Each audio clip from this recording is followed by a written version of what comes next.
Give me courage to love, know the secret of us. Don't hurry my love, nothing good gets away.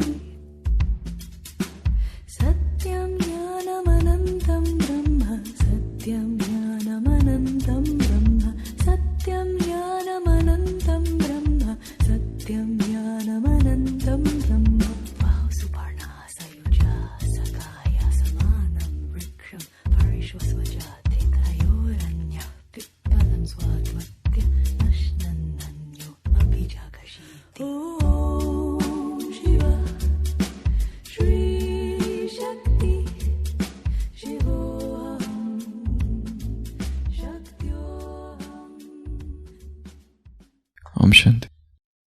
There is eclipse of sorrow, vices over the entire world. The world has become black. Baba said in today's Sakar Murli. So every soul is full of sorrow to the brim. There is peacelessness. Every heart is sorrowful. And this sorrow is on the rise. So who you are and what you have to do, Baba reminds us time and again. Emerge your merciful form, spread rays of peace and happiness. And that's how you become world transformer. This is the message of 6th September 2011, almost 10 years back. This is about a group from Australia. So the trance messenger is taking message to Baba about this group. What Baba is saying. बाप दादा की यही आश है कि मेरा हर बच्चा तीव्र पुरुषार्थ के अनुभवी स्वरूप बने, क्योंकि जानते हो कि आजकल विश्व की आत्माओं की दुख अशांति कितनी बढ़ रही है। अपने भाई बहनों के दुख मिटाने की किरणें दो, शांति की दुनिया और अपना राज्य लाना है ना। समय को समीप लाने के निमित्त तो आप बच्चे ही हो। बोलो, हे विश्व परिवर्तक बच्चे, रहम आता है। अभी तो हर समय अपना राज्य आंखों के आगे आता है। वाह हमारा सुख संपन्न राज्य, अपना रहम दिल स्वरूप इमर्ज करो।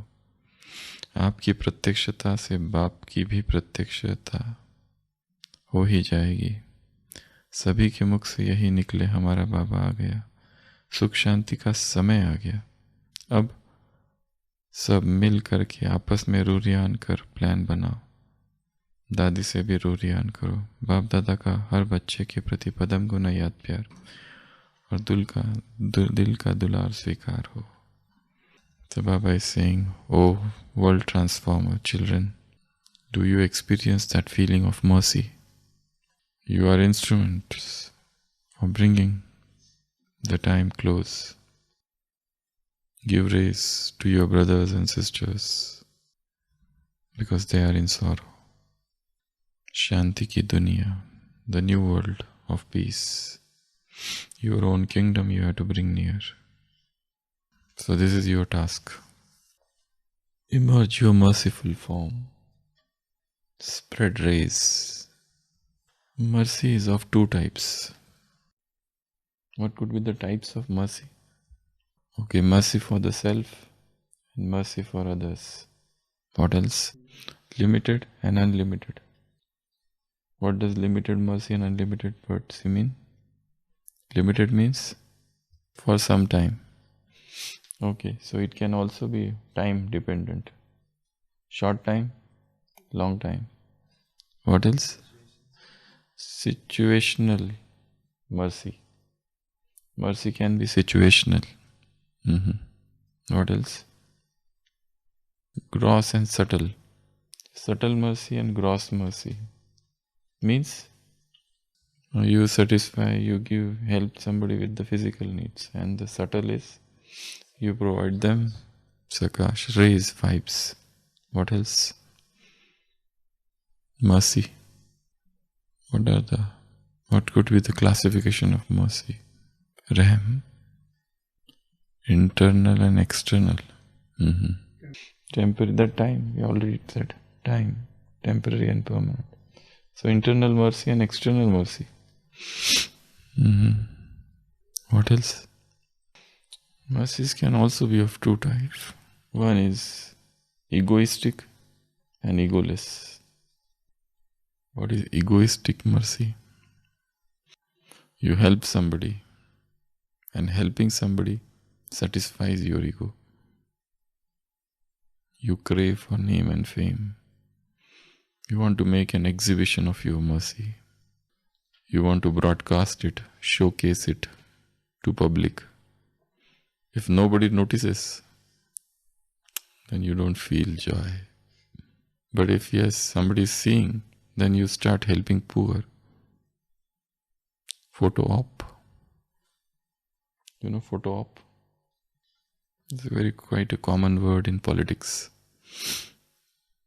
There is a flood and the minister goes by aeroplane or flight, and then he talks with the poor people and there is a photographs. That is known as photo op. So this mercy is mercy, but it pleases ego. It satisfies ego. It wants to show off. And if there is none to see you, probably you are not merciful then. So that is egoistic mercy. There is a mercy definitely, but a mercy which is feeding your ego. What is the problem with such type of mercy? No, you are helping poor, you are helping others, you are helping the needy. But at the same time, behind that veneer of mercy, there is ego. So long as there is ego behind the mercy, that mercy is not authentic. That mercy is not real. It's a pseudo, false mercy. Because such a mercy is doing more harm to yourself. Because it is inflating your ego. There is an inflation of ego. There is another type of mercy which is known as egoless. What is that sort of mercy? Where you are helping the world, the needy, the poor, but you want to keep it hidden. There is no show off. There is no exhibition. This is the real mercy. You feel the pain, the suffering, the anguish. Yeah. So, yeah, if it is okay, if you are doing for something for the world and the world recognizes it and awards you, it's fine. But this mercy is an ego-centered mercy.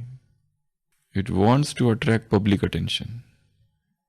So it's hungry. It helps, but in return it wants. This mercy is very pure, authentic mercy. It doesn't want anything in return. It is selfless. You feel somebody is in pain, you help that person without any expectation of anything in return. So Baba says, become Raham Dil, merciful. Why to become merciful? Because you feel the pain. Because the world is in sorrow, suffering, unhappiness. And this unhappiness is increasing day in, day out. There is no end to this unhappiness. So our mercy should not be ego-centered mercy. We want to open hospital. Why you want to open hospital? Because they are poor. Okay, so you want to help the poor. But then you want to earn money. So you want the world to remain poor. You want the world to remain sick. Because if there is no sick person, how will you earn? Okay, you want to go to heaven. So you want to do charity. So if there are no poor people, how will you do charity? And if you don't do charity, how will you reach heaven? So there are some philosophers who have written books on sociology, and they say that poor are needed. Poverty should stay in the world, because if there is no poverty, how will we do charity? And if we don't do charity, how will we enter the kingdom of heaven? But for heaven, dan punya is needed. So poor are needed. So let the world remain poor. Let the world remain sick, unhealthy. Otherwise, whom will we treat? And how we will earn livelihood? So this is extremely selfish mercy. It is a mercy, but it feeds on that base element of selfishness. So Baba wants us to be merciful, but how should be our mercy? Selfless. How should be our mercy? Egoless. How should be our mercy? Philanthropic, altruistic. In today's blessing, Sakar Murli, Baba said, if you want to become altruistic, philanthropist, paropakari, no matter who that person is, there is somebody who hates you, dislikes you, yet your mercy is same for all. It doesn't affect you at all. Rather, you are more merciful for those people who oppose you, you criticize you. That is the real mercy, because you know the soul are at the lowest point today. They don't have power. They are under the influence of vices. That's why. True mercy is equanimous, same for all. This is relative. This is absolute. So mercy should not make any exhibition. It's like an underground stream or river. It flows, not visible on the surface. Mercy is like roots of the tree. They are hidden. But those roots are the foundation. If the roots are gone, the tree may fall down. Seva is the tree, mercy is the root. The tree of service stands on the roots of real mercy. So, how to create such real mercy? Now that is the question. In fact, mercy is the byproduct of something. You don't have to create it. It will come on its own. How? Okay. We are ancestors. So, something, when you are aware of your responsibility, mercy will come on its own. One. What else? Mercy is the byproduct. Rahm. It's a byproduct. You are not generating it. You are not creating it. Rather, if it is created, it would be false, artificial. Synthetically created mercy. It will not be original, the pristine. So one is, as his brother said, when you know your responsibilities, automatically you will become merciful. When you know that your ancestors, forefathers, when you are pure and loveful, automatically mercy would be the result. That's very satisfying answer. What else? How can we become Rahmdil, merciful? Mercy is the result. It's not the effort. Okay. So some deep realization of this will lead to our being merciful. Models. Unselfish, okay. The mercy would be the result. If you are full of all the attainments, then you will be merciful. What else? Just as the Creator is merciful upon me, I learn to be merciful on others. That can also be one point. There is one poem supporting vegetarian diet and against the atrocities on animals. The poet says, "No flock that range this valley to slaughter I condemned. Taught by the power that pities me, I learn to pity them. He says, no flock. Flock means flock of sheep. No flock that range, that move on this valley. So there are animals who are rearing on the grass in some valley. No flock that range on this valley. To slaughter I condemn. I can slaughter them. I can kill all the animals. I don't condemn. I would love to kill all the animals. But taught by the power that pities me. There is a power that pities me. I learn to pity them. So no flock that range this valley to slaughter I condemn. Taught by the power that pities me, I learn to pity them. This is some English author, a poet, said long back. So in the similar manner, God is the most merciful. Even though I am full of so many sinful activities, still He has mercy upon me. So why I should not have mercy on others? So mercy is the byproduct of this realization. What else? One world and one family. The whole world is mine. Vasudhaiva Kutumbakam. When such a feeling arises in the heart, universal brotherhood, that every soul is my family and I take care of my family. This is God's family, Prabhu Parivar. This is God's Kutumb. This is family. One world and one family. And that is God's dream. And if I want to fulfill that dream, I need to love all and I need to have mercy for all.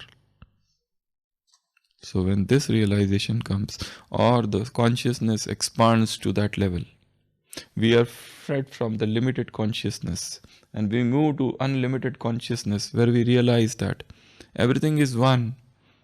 I am one with all. No caste, no gender difference, no creed, nothing. I don't belong to any one particular state, city, region, any state, any nation. Swami Vivekananda said somewhere, my interests are not Indian but international. I am not interested in India. I am interested in the world because my interests are not just national but international. So mercy comes out of that realization that the whole world is one global village, Vishwagram. The world is one global, universal village. It's a Vishwagram. It's just one village. And I am a part of it. Baba says, no, I come to your village. From far away. From farthest. This is the small village for me. I come to this village. So we are the members of this village. How can we fight? With one father. What else? How to generate mercy? Okay. It's because of my downfall that the world is in downfall. Now when you rise, the world will rise. When you fall, the world falls. So that realization. Okay. What else? Vittal Bhai. How to become merciful? Rahmdil. There's one more method. Method, or you can say mercy is the result of bliss. When I am blissful within, this is the center of my being. When I am blissful at the center, automatically I become merciful. Because I want everyone to experience the same bliss, the same anand, the same stage of ecstasy, the same stage of rapture. See, this ecstasy, this rapture, this bliss, this paramananda, this super sensuous bliss, supernatural, supernal bliss. When I persistently stay in that stage within, no disturbance of the external world disturbs me, first of all. I remain unaffected, unflappable. This is my world, this is the periphery, this is my seva, this is my interaction with the world, these are my relationships, this is my needs, my job, my duties, my savior, everything, relationship, everything is on the surface. Outside people, students, my teachers, Laukik, Alaukik, this entire thing is on the surface, on the periphery, circumference. But I am here at the center, entirely blissful, unaffected, unnerved. Such unruffled stage of the being, of the consciousness. is called the blissful stage. And when I remain in that blissful stage, automatically mercy is the result. Mercy is the byproduct. Mercy is the child of bliss. Bliss is mother. So automatically you remain merciful. You don't strive for mercy. Mercy is a very part of your being. You cannot see others suffering. You just want to help them. And then there is no ego drops. You want to help everyone. That may be animal. You have that mercy for all. You just can't see anybody suffering. So Baba is saying, be what? Merciful. बाप दादा की यही आश है कि मेरा हर बच्चा अब तीव्र पुरुषार्थ के अनुभव स्वरूप बने, क्योंकि जानते हो आजकल विश्व की आत्माओं की दुख शांति बढ़ रही है। अपने भाई बहनों के दुख मिटाने की किरणें दो। शांति की दुनिया और अपना राज्य लाना है। समय को समीप लाने के निमित्त आप बच्चे हो। बोलो हे विश्व परिवर्तक बच्चे, रहम आता है। अभी तो हर समय अपना राज्य आंखों के आगे आता है। वाह हमारा सुख संपन्न राज्य। अपना रहम दिल स्वरूप इमर्ज करो। आपकी प्रत्यक्षता से बाप की भी प्रत्यक्षता हो ही जाएगी। So emerge your form of mercy, emerge your form of being compassionate. So bring that compassion to the surface. Do one act of mercy every day. Help one soul at least every day. There's one poem Emily Dickinson says, before I die, at least let me do something that my life will not go in vain. If I can save an insect who has fallen down, is falling down, a wounded insect is falling down on water. If I can just keep a leaf and save that insect, I shall not live in vain. If I can do one merciful act every day, I have not lived in vain. So mercy on everyday basis. Practice to bring the knowledge in practical life. Practice to bring the knowledge in practical life. In today's Sakar, Murli Baba said, you are doing that in practical way. So emerge the form of mercy. Om Shanti.